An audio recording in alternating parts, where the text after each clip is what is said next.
আসন্ন ২৯ মে উখিয়া উপজেলা পরিষদ নির্বাচনে এবার বই মার্কা নিয়ে ভাইস চেয়ারম্যান প্রার্থী হয়েছেন গফরুল্লাহ। উখিয়া উপজেলা প্রতিনিধি মোহাম্মদ নাসিমের প্রতিবেদনে দেখুন বিস্তারিত। ২৪ মে শুক্রবার এক সাক্ষাৎকারে বই প্রতীকের ভাইস চেয়ারম্যান প্রার্থী গফরুল্লাহ বলেন, আমি শতভাগ আশা করি আগামী ২৯ মে উখিয়া উপজেলার জনগণ আমাকে যেভাবে সাড়া দিচ্ছে সে সুবাদে আমি বলতে পারি আমি বিজয়ী হব। তিনি বলেন, আমি বিজয়ী হলে আমার ভোটারদের তথা উখিয়া উপজেলাবাসীকে নিয়ে এই উপজেলাকে একটি মডেল ও স্মার্ট উপজেলা হিসেবে গড়ে তুলব। তিনি আরও বলেন, জনগণ আমাকে যেভাবে পাশে রেখেছে আমি আশা করি বিজয় আমাদের হবে।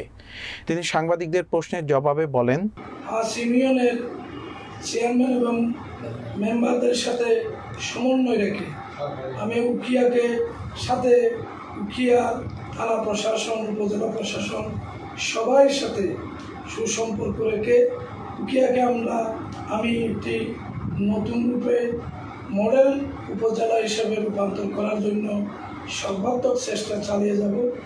এজন্য আমি উখিয়াবাসী আগামী ২৯ তারিখ এই যে উপজেলা নির্বাচন, এই উপজেলা নির্বাচনে আমার মার্কা বই মার্কার সমর্থনে পক্ষে সবাইকে, হিন্দু, মুসলিম, বড়ুয়া যে সমস্ত সম্প্রদায় আছে সবাই আমি সহযোগিতা কামনা করছি। যদি আমি নির্বাচিত হই, সকল ধর্মবর্ণের সম্মতা রেখে সবাইকে সম্মান রেখে আমি উন্নয়ন করার জন্য যতটুকু পারি চেষ্টা করব ইনশাআল্লাহ।